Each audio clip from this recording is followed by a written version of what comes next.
Bro Konda Surekha గారి topic అయితే ఇప్పుడు హాట్ టాపిక్గా నడుస్తుంది. అయితే మార్నింగ్ ఆమె ఒక ట్వీట్ చేసింది అనమాట. అంటే నేను చేసిన వ్యాఖ్యలు ఏదైతే ఉందో అది సమంత గారిని బాగా హర్ట్ చేసింది, అందుకు నేను బాధపడుతున్నాను. సో దానికి నేను సమంత గారికి సారీ చెప్తున్నాను అని చెప్పారు. సో దీనిపైన మీరేమనుకుంటున్నారు? అంటే బేసిక్గా భయ్యా ఇప్పుడు ఈ మధ్యన ఏమైందంటే ప్రతి ఒక్కళ్ళు ఫస్ట్ ఏదొచ్చినా మాట్లాడేయడం అయిపోతుంది.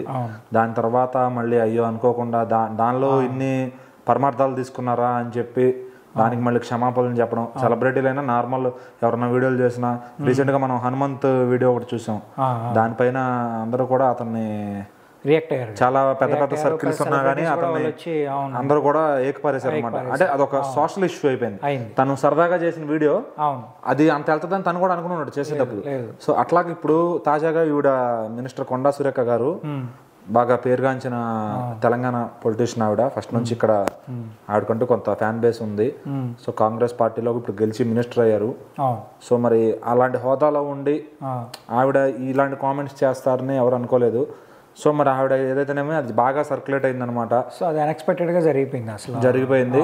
ఇప్పుడు ఆవిడ మళ్ళీ మార్నింగ్ నిన్న చేసిన దానికి తర్వాత రోజు ఈ రోజు మార్నింగ్ వచ్చేసి సారీ చెప్పడం జరిగింది అనమాట. ఇది ఇలా అర్థం తీసుకుంటాం. ఇక్కడ సమంతాను ఆమె సారీ చెప్పడానికి కారణం ఏంటి? ఆమె చేసిన వ్యాఖ్యలు బలంగా లేవా? సో దానివల్ల ఆమె సారీ చెప్పిందా, లేదంటే నాలాంటి ఒక మహిళ బాధపడుతుందని చెప్పి సారీ చెప్పిందా? అంటే ఆవిడ ఒక రకంగా ఒక వర్షంలో చెప్తే జనాలకు ఇంకో వర్షంలో అర్థమైంది. ఓకే, అంటే ఆమె చెప్పిన వర్షన్ ఏంటి? ఆవిడ టార్గెట్ ఈజ్ కేటీఆర్ గారు. అవును, కేటీఆర్ గారు ఆయన పనులు కానిచ్చుకోవడం కోసం హీరోయిన్ల మీద పడతారు. ఓకే, అందులో అలా బలైపోయిందే సమంత అని చెప్పి ఆవిడ చెప్పాలనుకున్నారు. అక్కడ ప్రొజెక్షన్ ఎలా అయిందంటే రాంగ్ అయింది. ఓకే, నాగార్జున గారిని అడిగింది ఏదేదో హైడ్రా కోసం, అట్లా నాగార్జున డైరెక్ట్ గా అడిగాడు కేటీఆర్ అనే పాయింట్ ఆఫ్ వ్యూ. ఆవిడ టార్గెట్ చేసింది కేటీఆర్ అక్కడ, తను తప్పుడు వాడు అని చెప్పాలనుకుంది ఆవిడ అక్కడ. సో అది జనాలకు ఎలా ప్రొజెక్ట్ అయిందంటే ఇక్కడ అక్కినేని ఫ్యామిలీ మీద ఎఫెక్ట్ అయింది అనమాట. ఆ మాట ప్రొజెక్ట్ అవ్వడం అయితే కరెక్టే, మీరు చెప్పిన పాయింట్. ఆమె ఇంటెన్షన్ ఏంటంటే కేటీఆర్ గాని టార్గెట్ చేయడం ఆమె ఇంటెన్షన్. బట్ ఏమైంది, ఆమె ఒక ఫ్యామిలీ మధ్యలో తీసుకొచ్చింది. సో ఇది ఎట్లయినా జనాలకి అదే పోర్ట్రేట్ అవుతుంది కదా. అదే ఇప్పుడు మరి దానికి ఎక్స్ప్లెనేషన్ గానే మరి కొంచెం పార్టీ హైకమాండ్ నుంచి కూడా ముట్టుకాయలు పడి ఉంటాయి ఆటోమేటిక్ గా, ఎలా పడితే అలా మాట్లాడాల్సిన కాదని. ఇప్పుడు హీరోలను ఎందుకు లాగారని అంటే ఇప్పుడు గవర్నమెంట్ ఏమైనా యాక్షన్ తీసుకోబోతుందా? ఇప్పుడు రేవంత్ రెడ్డి గారు గవర్నమెంట్ ఏమన్నా వాళ్ళ మాటల కోసం అయితే యాక్షన్ తీసుకోలేరు భయ్య. ఆవిడ ఏమన్నా తప్పు పని చేస్తుంటే యాక్షన్ తీసుకోవచ్చు, కానీ మాట నోటి మాటే కదా ఇది. అది వెనక్కి తీసుకున్నా కొంచెం స్ట్రాంగ్ స్టేట్మెంట్స్. అది నెగటివ్ గా సోషల్ మీడియాలోకి వెళ్ళడం వల్ల హీరోల దగ్గర కూడా బ్యాడ్ గా రీచ్ అయింది అది. సో ఇప్పుడు అక్కినేని ఫ్యామిలీ అంతా మమ్మల్ని లాగద్దని చెప్పి ఈ ఇష్యూలో అని చెప్పి వాళ్ళు, అలాగే ఆవిడ కోసం సమంత గారికి ఎవరైతే హీరోలు పనిచేశారో వాళ్ళందరూ కూడా నిలబడ్డారు. ఆవిడ చిరంజీవి గారి నుంచి అందరూ కూడా పెద్ద హీరోలు సైతం నిలబడ్డారు. ఇప్పుడు ఇక్కడ ఏంటంటే కొండా సురేఖ గారి ఎజెండా ఒకటే, కేటీఆర్ ని ఇన్క్లేస్ వాళ్ళు ఓడిపోయినా కూడా కేటీఆర్ పార్టీ వాళ్ళ పార్టీలో ఆయన్ని టార్గెట్ చేయడమే ఇక్కడ వీళ్ళ మెయిన్ మోటో. కేటీఆర్ తప్పుడు వాడని చెప్పాలి అంతే. అంటే ఏంటి ఇప్పుడు ఫైనల్గా కూడా ఆమె ఏమంటుంది, ఆమె వ్యాఖ్యలు చేసినా కూడా ఆమె పైన నెగిటివ్ ఇంప్రెషన్ వచ్చినా కూడా కేటీఆర్ గారే నాకు సారీ చెప్పాలి. ఆయన నా పైన చేసిన వ్యాఖ్యలు ఆవిడ బాధ ఉంది కదా. ఇప్పుడు నా మీద వచ్చిన ఎలిగేషన్స్ మరి ఆయన మాట్లాడిన మాటలు ఎవరు అడగరండి అని చెప్పి ఆవిడ బాధ వ్యక్తం చేస్తున్నారు. కానీ ఏంటంటే ఇక్కడ ఆమె చెప్పింది నా టార్గెట్ ఎవరో సినిమా ఇండస్ట్రీ కాదు, కేటీఆర్ గారే, అతను చేసిన పనులే నేను చెప్పాలనుకున్నాను. సో ఆ విధంగా ఇక్కడ వెళ్ళిన మ్యాటర్ తప్పుగా వెళ్ళడం వల్ల అది వేరే అసలు వేరే లెవెల్కి వెళ్ళిపోయింది అది మ్యాటర్ అంతా కూడా. సో అప్పుడు ఆమె ఏం చేయాలి, పర్సనల్ గా అటాక్ కేటీఆర్ గారి పైన చేయాలి. కానీ ఆమె మధ్యలో ఫ్యామిలీ తీసుకురావడం వల్ల ఇప్పుడు ఆమెనే నెగిటివ్ జోన్లోకి వెళ్ళిపోయారు. బట్ ఏంటంటే ఆవిడ అలా చెప్పాలని ఆవిడ అనుకోలేదు. చెప్పిన విధానం కొంచెం అటు ఇటుగా అవడం వల్ల కేటీఆర్ని కార్నర్ చేయాలనుకుని ఆవిడ కార్నర్ అయ్యారు. సో ఇప్పుడు ఏంటంటే ఆవిడ పర్సనల్ గా నాగార్జున గారికి ఫోన్ చేసి నా మోటో ఇది కాదండి చెప్పేస్తే ఆయన శాంతిస్తారు. ఇంకా ఇంకొక పాయింట్ ఇప్పుడు మనం మెయిన్ గా అయితే ఇప్పుడు ఇక్కడ టాపిక్ ఎలా అయిపోయిందంటే ఫ్యామిలీ కూడా కాదు, అమ్మాయి మీద ఇట్లా దుష్ప్రచారం చేస్తున్నారని చెప్పి ఇండస్ట్రీ అంతా తిరగబడ్డారు అనమాట ఆవిడ మీద.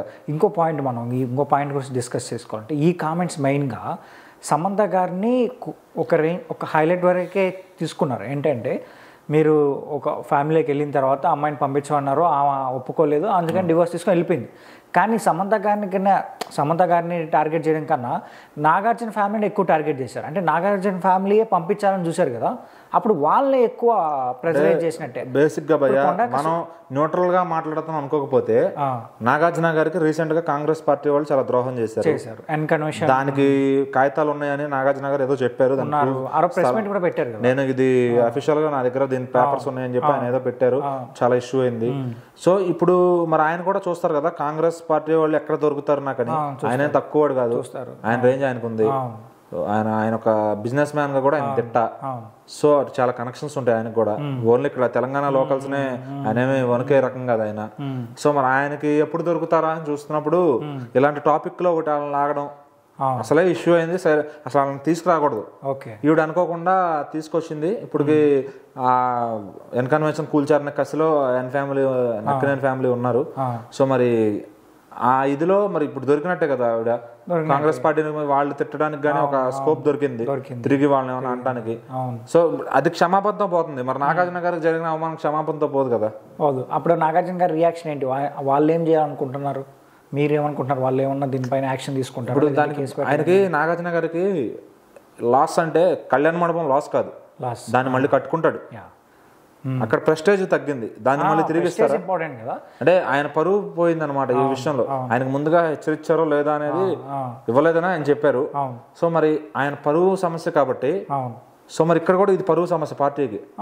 సో మరి ఇద్దరు కూర్చుని మాట్లాడుకుంటారా లేదంటే ఇప్పుడు కూర్చొని మాట్లాడుకుంటే సమస్య తీరిపోయి జనాల్లోకి మళ్ళీ జనాలు నార్మల్లోకి వెళ్ళిపోతుందా? ఇప్పుడు ఏదైనా ఒక స్టేట్మెంట్ మనం పాస్ చేసినప్పుడు స్టేట్మెంట్ జనాల మీద ఎక్కువ ప్రభావం చూపిస్తుంది. వాళ్ళు ఏమనుకుంటారు జనాలు, అరే ఏదో ఉంది. ఇప్పుడు సపోజ్ ఏం జరగకపోయినా కూడా ఏదో ఉందని జనాలు అయితే మైండ్ లో ఫిక్స్ అవుతారు. అంటే ఎండ్ ఆఫ్ ద డే దీనివల్ల కాంగ్రెస్ పార్టీగా నెగిటివ్ భయ్యా. అటు ఎన్ కన్వెన్షన్ కూల్చిన, ఈవిడ స్టేట్మెంట్స్ చేసిన, మళ్ళీ హైడ్రా తెలంగాణలో పార్టీకే తక్కువ అవుతుంది కానీ ఆ నాగార్జున గారి ఫ్యామిలీకి ఎటువంటి లాస్ రాదు. ఆయన ఒక హిట్ కొడితే మళ్ళీ కింగ్ అని అంటారు కానీ ఆయనకు ఎటువంటి ఫరక్ పడదు అనమాట. అయితే ఇక్కడ సమంత గారి మీద ఎలిగేషన్స్ వచ్చేసరికి ఎంతమంది ఎందుకు మాట్లాడుతున్నారు అనేది కూడా మనం ఆలోచించాలి. మరి ఆవిడ స్టార్ హీరోయిన్. నా ఉద్దేశం ఏమనిపిస్తుంది అంటే సమంత గారికి అయితే అపాలజీ చెప్పింది, ఓకే ఫైన్. కానీ నాగార్జున ఫ్యామిలీకి కూడా ఆమె చెప్పాలి కదా. ఒక ఫ్యామిలీ వాళ్ళది ఒక అదే కదా. ఆవిడ పొద్దున్న నాగార్జున గారిని కూడా మెన్షన్ చేసింది, చైతన్య గారినో సమంత గారినో అనాలని కాదు, నేను ఫ్యామిలీని లాగాలని కాదు. నేను నా ఉద్దేశం కేటీఆర్నే సార్ మీ అందరికి క్షమాపణలు కోరుకుంటున్నాను, బట్ కేటీఆర్ మటుకు వద్దులేదు లేదు, వాడిని ఎంత దాకైనా లాక్కెళ్తానని చెప్పి ఆవిడ ఛాలెంజ్ చేశారు. అది సో ఆవిడ పూర్తి ఇంటెన్షన్ ఏంటంటే కేటీఆర్ నాట్ ఇంకో ఫ్యామిలీని లాగాలని, ఇంకో పర్సనల్ లాగాలని. పర్సనలైజ్ గా అయితే ఆవిడ ఉద్దేశం కాదు. కాంగ్రెస్ పార్టీకి ఉండొచ్చేమో కానీ ఆవిడ పర్సనల్ గా అయితే అక్కినేని ఫ్యామిలీకి ఎటువంటి విరోధి కాదు. పార్టీకైనా సరే ఇండస్ట్రీని లాగాలి, వాళ్ళ గురించి ఏదో చెప్పాలైతే ఉండదు. పొలిటికల్ హైడ్రా మెయిన్ ఉద్దేశం ఏంటంటే అక్కడ ఎవరున్నా నాగార్జున ఉండని, ఇంకెవరన్నా పెద్ద ఉండని, అది వేరే డిపార్ట్మెంట్, అది పార్టీ డెసిషన్. అది ఈవిడ ఉద్దేశపూర్వకంగా అయితే పార్టీకి చెడు తేవాలని అయితే కాదు. ఎందుకంటే తెలంగాణ బీఆర్ఎస్ పార్టీకి కాంగ్రెస్ పార్టీకి జరుగుతుంది. నేను స్టేట్ ఆఫ్ మైండ్ లో, ఎమోషనల్ స్టేట్ ఆఫ్ మైండ్ లో నేను చెప్పేశాను, బట్ ఇవి నేను తీసుకుంటున్నాను బ్యాక్ అని చెప్పి. ఇక మరి జనాలు కూడా దాన్ని నెగిటివ్ గా తీసుకోకపోవడం మంచిది. ఆవిడ ఒక సారీ చెప్పేస్తే నాగార్జున గారికి పర్సనల్ గా ఆవిడ ట్వీట్ కూడా చేశారు, పాపం నన్ను క్షమించండి, నేను ఇది తప్పుగా వెళ్ళాను కాదని చెప్పి. సో దీనిపైన ఫైనల్ గా మనం మాట్లాడుకుంటే కొండా సురేఖ గారు చేసిన వ్యాఖ్యల పైన కేటీఆర్ గారు ఎలాంటి యాక్షన్ తీసుకోబోతున్నారు? యాక్షన్ ఎందుకు తీసుకుంటారు భయ్? ఆయన ఆల్రెడీ కేసు పెట్టారు, మేము వచ్చి నాకు సమయం. అది వీళ్ళ దగ్గర ఎంతో కొంత షూర్ ప్రూఫ్స్ లేకుండా ఆ మాట మాట్లాడరు.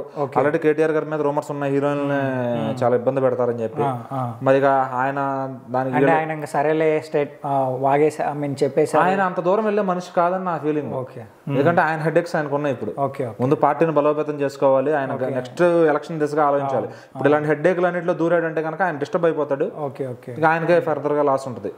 సో ఇది ఇంకా జనాలే కొంచెం సైడ్ అయిపోయి టాపిక్ సైడ్ పెట్టేసాలి. అంతే, జనం ఆలోచించుకుంటారు, 100 ఆలోచించుకుంటారు.